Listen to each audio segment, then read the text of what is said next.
আপনার প্রিয় নবী, আমার প্রিয় নবী, যে নবীর জন্য আপনি জান দিচ্ছেন, সেই নবীর যুগে একজন নারী নবীর কর্মকাণ্ডের কারণে নবীকে মুখের ওপর বাজারে ব্যক্তি বলেছে, আপনি জানেন?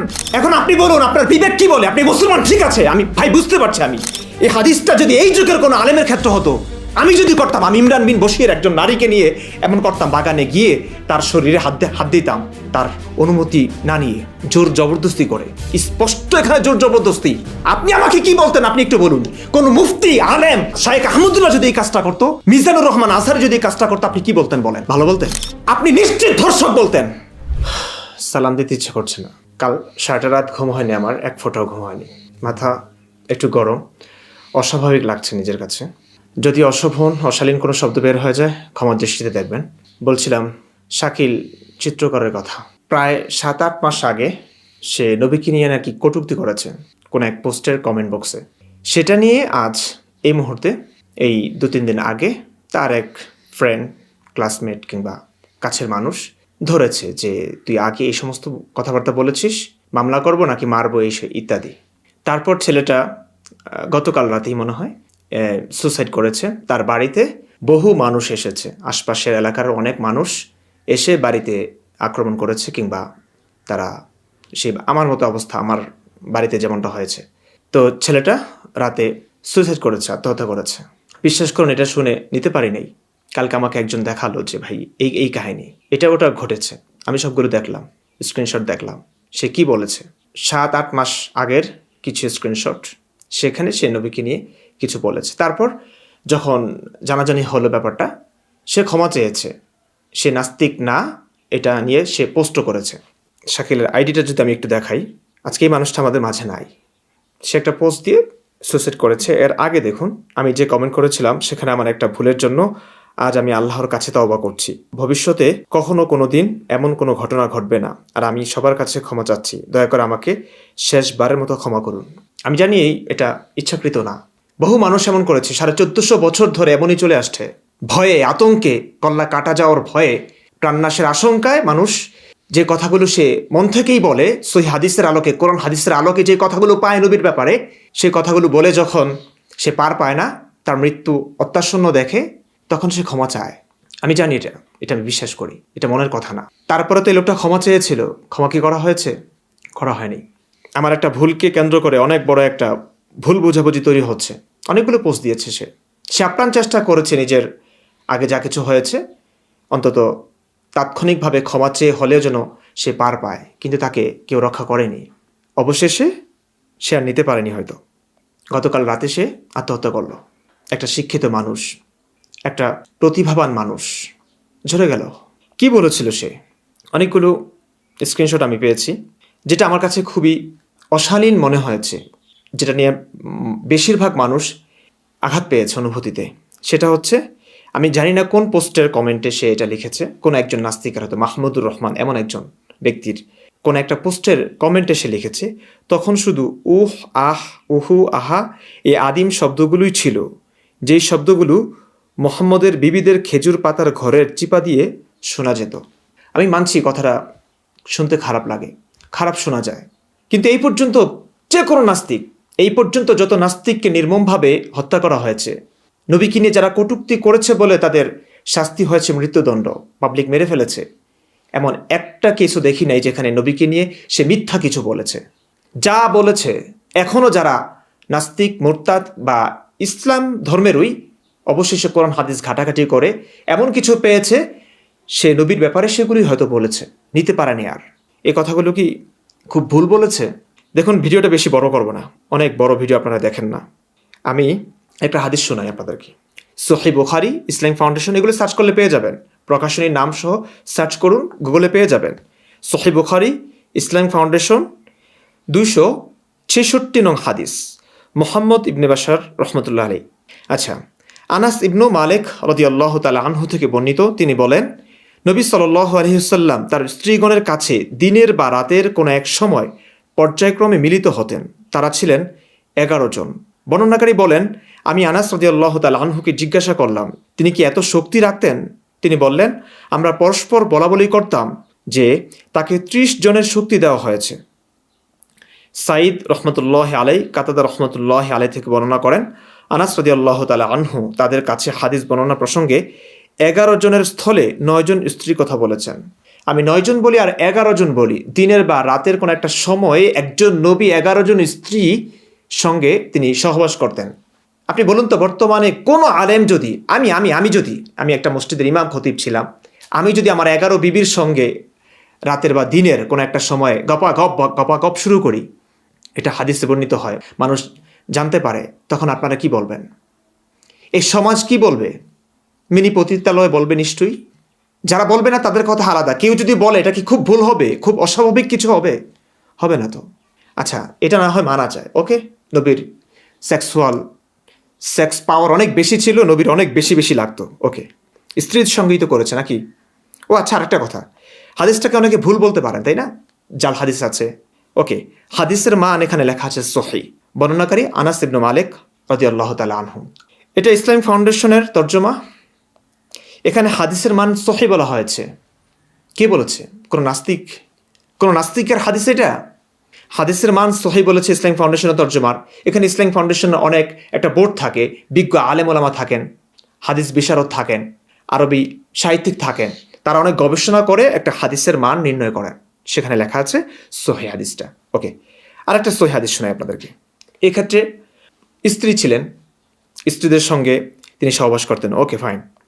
আপনারা দেখুন সহিহ বুখারী, এটা হচ্ছে তাওহীদ পাবলিকেশনের একটা অ্যাপস আছে, অ্যাপসে আপনারা এই হাদিসটা পেয়ে যাবেন, সার্চ করলে পেয়ে যাবেন তাওহীদ পাবলিকেশনের। হাদিস নাম্বার হচ্ছে 5255। আবু উসাইদ রাদিয়াল্লাহু তাআলা আনহু হতে বর্ণিত, তিনি বলেন, আমরা নবী সাল্লাল্লাহু আলাইহি ওয়াসাল্লামের সঙ্গে বের হয়ে শাওত নামক বাগানের নিকট দিয়ে চলতে চলতে দুটি বাগান পর্যন্ত পৌঁছলাম এবং এই দুটির মাঝে বসলাম। একটু মনোযোগ দিয়ে শুনুন। তখন নবী সাল্লাল্লাহু আলাইহি সাল্লাম বললেন, তোমরা এখানে বসে থাকো। তিনি ভিতরে প্রবেশ করলেন, সাহাবাদেরকে বাইরে রেখে তিনি বাগানের ভিতরে প্রবেশ করলেন। বাগানে কি আছে দেখুন। তখন নু'মান ইবনে শারাহিলের কন্যা উমাইমার খেজুর বাগান স্থিত ঘরে জাউনিয়াকে আনা হয়। জাউনিয়া একজন নারী, বালিকা, আর তার খিদমতের জন্য ধাত্রীও ছিল। নবী যখন তার কাছে গিয়ে বললেন, তুমি নিজেকে আমার কাছে সমর্পণ করো।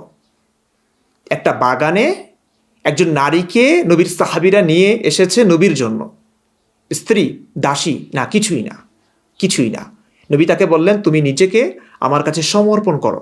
সমর্পণ বোঝেন তো না? বাঙালি মানুষ, সবাইকে বলছি না, অনেক মানুষ আছে এই শব্দের অর্থটাও জানবে না। মুমিন ভাইরা এমনও হয়। সমর্পণ, আমি যদি এখনকার ভাষায় বলি, তুই নিজের শরীরটা আমার কাছে দে, এটাকেই আরবিতে হিবা বলে, বাংলাতে তর্জমা করা হচ্ছে সমর্পণ করো। নবী ওই মেয়েকে, মহিলাকে কিংবা একটা বালিকাকে বলল, তুমি নিজেকে আমার কাছে সমর্পণ করো। তখন সে বলল, ওই নারী বলল, কোনো রাজকুমারী কি কোনো বাজারিয়া ব্যক্তির কাছে নিজেকে সমর্পণ করে? রাবি বলেন, হাদিসের বর্ণনাকারী কে রাবি বলেন, এরপর তিনি তার হাত প্রসারিত করলেন তার শরীরে রাখার জন্য, যাতে সে শান্ত হয়। একজন নারীর শরীরে নারীকে বলেছে, তুই নিজের শরীরটা আমাকে দান কর, সমর্পণ কর। ওই নারী এত বেইজ্জত করেছে নবীকে। কোনো রাজকুমারী কি কোনো বাজারিয়া ব্যক্তির কাছে নিজেকে সমর্পণ করতে পারে? এত ইজ্জত ফালুদা করবার পরেও নবী তার হস্ত মোবারক, পবিত্র হস্ত মোবারক সেই নারীর শরীরে রাখার জন্য চেষ্টা করলেন, যাতে সে শান্ত হয়। আমি হলে এটা পারতাম না, বিশ্বাস করুন, আমি হলে এটা পারতাম না। সে বলল, আমি আপনার থেকে আল্লাহর নিকট পানাহ চাই। ওই নারী বলল, আর কি করবে? নবী পাওয়ারফুল, অনেক সাহাবীরা বাইরে আছে, একজন নারী খুবই অসহায়।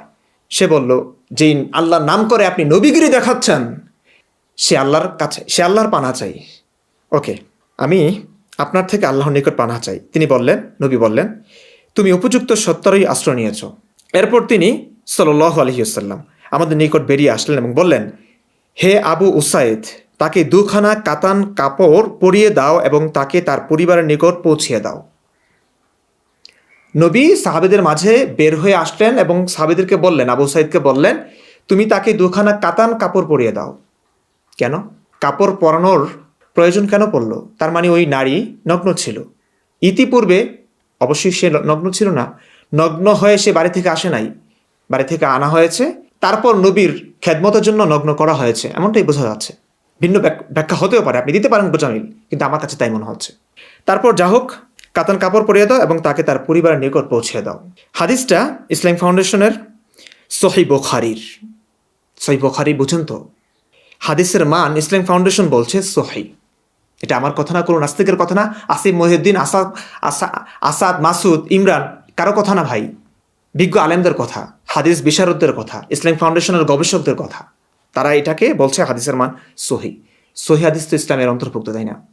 এখন আপনি বলুন তো, আপনার বিবেক কি বলছে? একজন নবী বাগানে তার জন্য একজন নারীকে আনা হয়, সেই নারীকে নগ্ন করা হয়, নবী তার কাছে গিয়ে বলে যে তুই তোর শরীরটা আমাকে দে, নিজেকে আমার কাছে সমর্পণ কর। তারপরে সেই মহিলা নবীর ইজ্জত ফালুদা করে দিয়ে বলে কোনো রাজকুমারী, কি নিজেকে রাজকুমারী বলছে, হ্যাঁ ওকে রাজকুমারী, কোনো বাজারিয়া ব্যক্তি কাকে বলে জানেন?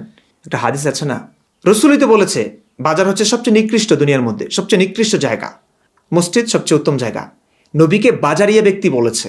আপনার প্রিয় নবী, আমার প্রিয় নবী, যে নবীর জন্য আপনি জান দিচ্ছেন, সেই নবীর যুগে একজন নারী নবীর কর্মকাণ্ডের কারণে নবীকে মুখের ওপর বাজারিয়া ব্যক্তি বলেছে, আপনি জানেন? অনেকে বলবে হাদিসটা মিথ্যা। না না না, মিথ্যা হওয়ার কথা না তো। এখানে হাদিসটা লিখেছে সহিহ। ইসলাম ফাউন্ডেশন বলছে হাদিসটা সহিহ, আলেমরা বলছে হাদিসটা সহিহ।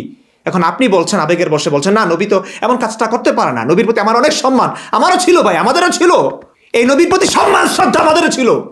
হাফেজ হয়েছি, মাওলানা হয়েছি, মুফতি হয়েছি, কত কষ্ট করে আপনি জানেন। দুনিয়ার সমস্ত লোক বিসর্জন দিয়ে ইসলামের পথে এসেছিলাম, বাবা মা দিয়েছিল। এই নবীকে নিয়ে আমি লজ্জিত। এই হাদিসটা সহিহ। এখন আপনি বলুন আপনার বিবেক কি বলে? আপনি মুসলমান, ঠিক আছে, আমি ভাই বুঝতে পারছি। আমি এই হাদিসটা যদি এই যুগের কোনো আলেমের ক্ষেত্রে হতো, আমি যদি করতাম, আমি ইমরান বিন বশির একজন নারীকে নিয়ে এমন করতাম, বাগানে গিয়ে তার শরীরে হাত দিতাম, তার অনুমতি না নিয়ে, জোর জবরদস্তি করে, স্পষ্ট এখানে জোর জবরদস্তি। আপনি আমাকে কি বলতেন? আপনি একটু বলুন। কোন মুফতি আলেম শাইখ আহমদুল্লাহ যদি এই কাজটা করতো, মিজানুর রহমান আজহারি যদি এই কাজটা করতো, আপনি কি বলতেন বলেন? কি বলতেন আপনি? ভালো বলতেন? আপনি নিশ্চিত ধর্ষক বলতেন। আজকে সেই নবীকে হাদিসগুলো যারা পড়ছে, মুসলিম হোক নন মুসলিম হোক, হাদিসটা সহিহ, এবং তারা প্রতিনিয়ত আলেমদের কাছ থেকে শুনে কোরআন হাদিস মানতে হবে, এটাই ইসলাম। হ্যাঁ, এটাই ইসলাম। এখন এই হাদিসটাকে যদি আপনি সত্য বলে মনে করেন, রসুল যদি এই কাজটা করে থাকে, আপনি রসুলকে কি বলবেন? ভাই, আমার যে বিবেক আল্লাহ আমাকে দিয়েছে, কিংবা কোনো ঈশ্বর দিয়েছে, এই বিবেক বলছে এটা ধর্ষণ। নবী যে কাজটা করেছে, সারা পৃথিবীর সমস্ত মানুষ বলবে এটা ধর্ষণ। কিছু মানুষ বলছে এই কথাগুলো নিতে পারে না। তারা জানে যে কথাগুলো বললে এই মুমিন, সরল মনা মুমিনটা অনুভূতিতে আঘাত পাবে, মেরে ফেলবে, কেটে ফেলবে। তাই হচ্ছে যত জ্ঞানী গুণী মানুষ যারা ইসলাম নিয়ে গবেষণা করেছে, ইসলাম থেকে সরে গেছে, নবীর এই কর্মকাণ্ডগুলোর কথা তারা নানানভাবে পোস্ট করেছে, জানান দিয়েছে। নিতে পারে না আর। তারা জানে তাদের জানের হুমকি আছে, প্রাণের হুমকি আছে, তারপরেও তারা বলেছে তাদের নৈতিক দায়িত্ব থেকে। আপনি কি বলবেন? আপনার বিবেক কি বলছে? আপনি বলুন। আজকে বলেন যে ইসলাম নিয়ে কেন কথা বলি? ইসলাম সম্পর্কে জানি তাই কথা বলি। আপনি যদি হিন্দু কিংবা অন্য কোনো ধর্ম সম্পর্কে আপনি জানেন, কথা বলুন। তাদের সেই ধর্মের কালো অধ্যায়গুলো যদি আপনার জানা থাকে, আপনি তুলে ধরুন। আমি ইসলাম সম্পর্কে জানি, আমি তুলে ধরছি। কিংবা ধরুন সব ধর্মেই কিছু খারাপ ব্যাপার আছে, আমি সেগুলো বলছি না কেন? আমি জানি না, প্রথম কথা। দ্বিতীয়ত, যদি আমি গবেষণা করতে পারি, জানতে পারি, বলতে পারি। কিন্তু না, পৃথিবীতে বহু অন্ধবিশ্বাস আছে, থাকবে, কুসংস্কার আছে, থাকবে। কিন্তু এমন একটা কুসংস্কার, যে কুসংস্কারের কারণে 1450 বছর আগের একটা যে কাজটা করেছে, আপনি নিচে বলবেন ধর্ষক। একটা ধর্ষকের জন্য এখনো কিছু তাজা প্রাণ ঝরছে, মায়ের বুক খালি হচ্ছে, একটা মানুষের সমস্ত স্বপ্ন স্তিমিত হয়ে যাচ্ছে। কেন? এই জন্য কথা বলছি। ইসলাম নিয়ে কথা বলা উচিত, ইসলাম নিয়ে কথা বলা উচিত। কতটা ধৈর্য ধারণ করা যায় ভাই? কত মানুষের তাজা লাশ দেখা যায়, আপনি বলুন তো। আমি শাইখ আহমদুল্লাহ আজহারি সাহেবকে বলেছি, আপনারা আসুন আমার সঙ্গে কথা বলুন। ডক্টর ইউনুস থাকবে, হাসানাত আবদুল্লাহ থাকবে, সাজ্জেশ আলম থাকবে, সবাই থাকুক। ইসলামটাকে আমি প্রেজেন্ট করব। আমি তাদের কাছে কিছু প্রশ্ন রাখবো যে আপনারা যে ইসলাম নিয়ে কোটি কোটি টাকা কামাচ্ছেন, দেশের সরল মনা মানুষকে ডুবিয়ে রাখছেন অন্ধকারে নিজেদের ফায়দার জন্য। চলুন আসুন কথা বলুন আমাদের সঙ্গে। কোরআন হাদিস ছাড়া একটা কথা হবে না। সমস্ত বিষয়, সমস্ত কথা কোরআন হাদিসের আলোকে হবে। কই আসলেন না তো? যে ইসলাম প্রতিনিয়ত আপনাকে কন্ট্রোল করছে, আপনাদেরকে কন্ট্রোল করছে, যে ইসলামের কারণে এখনো কিছু মানুষের জীবন যাচ্ছে, সেই ইসলাম নিয়ে কথা বলতে সমস্যা কোথায়?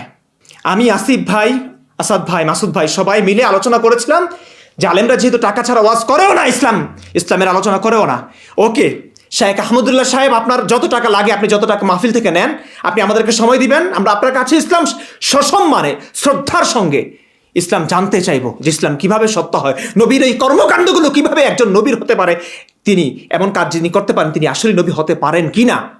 আমাদের প্রশ্ন করবার আছে, জিজ্ঞাসা করবার আছে, আপনারা আসুন। এবং এর জন্য মাহফিল থেকে যেই ফিটা নেন আপনারা, আপনাদের সময়ের দাম আছে জানি, আমরা সেই ফিটা দিব। কত লাখ টাকা নেন, নিজের কিডনি বিক্রি করে হলো দিব যদি কেউ না দেয়। শরীরের সমস্ত অঙ্গ প্রত্যঙ্গ ঠিক আছে ভাই, আমি বাঁচতে চাই না। কত মানুষ মরেছে, আমি ইমরান মরে গেলে কি হবে, মেরেই তো ফেলতে চাইছিলেন। শুধু বসুন, ডক্টর ইউনূসের মতো জ্ঞানী একজন মানুষ, হাসানাত, সার্জিস আলম, সমন্বয়ক যারা আছে, দেশের জ্ঞানীগুলো যারা আছে, সবাই দেখবে, একটা আলোচনা হোক। ডক্টর ইউনূস যদি বলে এই কথাগুলো মানা যায় মানব সভ্যতার জন্য, এগুলো ঠিক আছে, সার্জিস আলম, হাসানাত আব্দুল্লাহ যারা প্রতিনিয়ত ইসলামটাকে ব্যবহার করছেন, আপনাদের বিবেক যদি এগুলোকে মেনে নেয়, দেশের 20 কোটি মানুষ যদি এটা মেনে নেয়, ঠিক আছে, আমি আপনাদের কাছে এসে ফাঁসির মঞ্চে ঝুলবো। বাইতুল মুকাররমের সামনে এসে আমাকে খোঁজা লাগবে না। কত খোঁজাখুঁজি চলছে আমাকে, কোন দেশে আছি, কত হামকি দামকি লাগবে না ভাই। আমি আপনাদের কাছে বাংলাদেশে এসে বাইতুল মুকাররমের সামনে ফাঁসিতে ঝুলবো যদি ইসলামটাকে 20 কোটি মানুষ মেনে নিতে পারে, ইসলামের সত্যতা জানবার পরে। 2টা হাদিস বললাম, শুধু 2টাই সহি হাদিস, ইসলাম ফাউন্ডেশনের কথা। আপনি ইসলাম ফাউন্ডেশনের কাছে যান, এই হাদিসগুলো কেমনে সহি বলছেন আপনারা। হাদিস মিথ অনেকে বলছে, বাহ, নবীর ইজ্জত বাঁচানোর জন্য হাদিসগুলোকে জাল প্রমাণ করছে। কিভাবে করবেন আপনি? সহি হাদিসগুলোকে কিভাবে জাল প্রমাণ করবেন? এগুলো তো আমাদের কথা না, কোনো নাস্তিকের কথা না। ধরলে ইসলাম ফাউন্ডেশনকে গিয়ে ধরেন, সেখানে বড় বড় আলেম ওলামারা আছেন, হাদিস বিশারদরা আছেন, কেন হাদিসগুলোকে সহি বলছেন? এই সহি হাদিসগুলো মানুষ পড়লে স্বাভাবিকভাবেই নবীকে লুচ্চা, বদমাশ, দর্শক বলবে। হ্যাঁ বলবে, যে কোনো মানুষের বিবেক বলবে এটা। তাই বলছে তারা, সমস্যা কি? তাদের প্রাণ ঝরছে কেন? তাদের কেন মৃত্যু হচ্ছে? তাদের মায়ের বুক কেন খালি হচ্ছে? আর কত রক্ত চান আপনারা, কত মানুষের প্রাণ ঝরলে আপনারা শান্ত হবেন? কি পরিমাণ কমেন্ট করছে। একটা মানুষ সুসাইড করলো, এটা সুসাইড না, এটা আত্মহত্যা না, এটা হত্যা। সে বুঝতেই পেরেছে তাকে যেমনি হোক মেরেই ফেলবে, বাস। সে হয়তো এত ঘৃণা করতো, মুসলিমদের হাতে সে মারা যাবে না, নিচে নিয়ে নিল প্রাণটা। কি বলবো? আমার রাতে ঘুম আসে না ভাই। আমি কখনোই চাই না কোনো মানুষের অনুভূতিতে আঘাত দিয়ে কথা বলতে। আমি জানি আমি একটা সময় মুমিন ছিলাম, দাওরা পর্যন্ত পরেও আমি পাক্কা মুমিন ছিলাম। তারপরে আরও গবেষণা করলাম, আরও পড়লাম, কোনোভাবেই বিবেক সায় দিচ্ছিল না, কোনোভাবেই। কেন সুন্দর একটা লাইফ বিসর্জন দিয়ে সব কিছু ত্যাগ করে আজকে আমি এই পথে, আমি জানি না, আমি জানতাম না আমার অবস্থা কি হবে, তারপরও মেনে নিতে পারে নাই। আমি শুধু বেঁচে আছি মনে হয় ইসলামের এই কথাগুলো তুলে ধরবার জন্য আপনাদের কাছে। এখনও যখন একটা মানুষ দেখি একই কথা বলবার কারণে সে মরছে, তাকে মেরে ফেলা হচ্ছে, আমার ঘুম আসে না।